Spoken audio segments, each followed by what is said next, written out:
सोचिए एक छोटा सा इलेक्ट्रिकल फॉल्ट होता है। अब सवाल ये नहीं कि फॉल्ट हुआ है या नहीं, सवाल ये है कि आपके घर की इलेक्ट्रिकल प्रोटेक्शन उस फॉल्ट को पहचान पाएगी या नहीं। ज्यादातर लोग सोचते हैं कि एमसीबी हर इलेक्ट्रिकल डेंजर से बचा लेगी, लेकिन सच इससे थोड़ा अलग है, क्योंकि एक ऐसी डिवाइस है जो ज्यादातर लोग और कई इलेक्ट्रिशियंस भी इसके बारे में नहीं जानते हैं। इस डिवाइस का नाम है RCBO। तो चलिए इसके बारे में समझते हैं।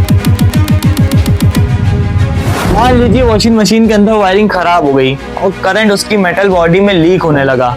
यहीं पर लोग सबसे बड़ी गलती करते हैं। एमसीबी को लगता है कि सब नॉर्मल है, क्योंकि ना ओवरलोड हुआ ना शॉर्ट सर्किट, इसलिए वो ट्रिप नहीं करती। एमसीबी को घर की वायरिंग का सिक्योरिटी गार्ड समझिए।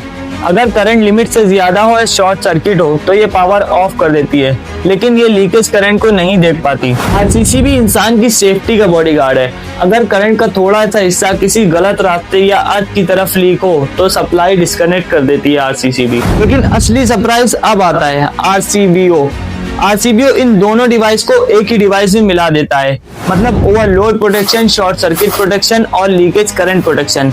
एक डिवाइस 3 तरह की सेफ्टी। अगर किचन में माइक्रोवेव शॉर्ट सर्किट करे तो RCBO MCB की तरह ट्रिप करेगा, और अगर गीजर या वॉशिंग मशीन में लीकेज करंट हो तो RCBO RCCB की तरह ट्रिप करेगा। इसी वजह से इलेक्ट्रिशियंस इंडिविजुअल सर्किट के लिए RCBO को काफी पसंद करते हैं, क्योंकि फॉल्ट आने पर सिर्फ वही सर्किट बंद होता है, पूरा घर नहीं। और कहानी यहीं खत्म नहीं होती। RCBO हर सिचुएशन में बेस्ट चॉइस नहीं होता। अगर अर्थिंग सही नहीं है या इंस्टॉलेशन गलत है तो RCBO लगा देने से सेफ्टी कंप्लीट नहीं होती। प्रॉपर इंस्टॉलेशन और सही वायरिंग उतनी ही जरूरी है। याद रखिए, MCB वायरिंग को बचाती है और RCCB इंसान को लीकेज करंट से एडिशनल प्रोटेक्शन देती है, और RCBO इन दोनों प्रोटेक्शन को एक ही डिवाइस में कंबाइन करता है। अगर आप RCBO लगाने का सोच रहे हैं तो सिर्फ इसका नाम देखकर मत खरीद लीजिए। ये नॉर्मल MCB से महंगा होता है और गलत इंस्टॉलेशन या गलत रेटिंग इसका फायदा कम कर सकती है।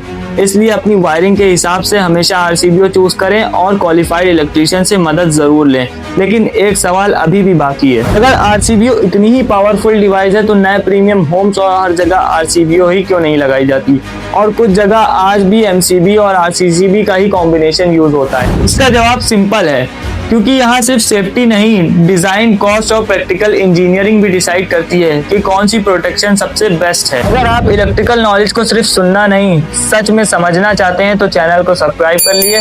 मिलते हैं नेक्स्ट वीडियो में। जय हिंद।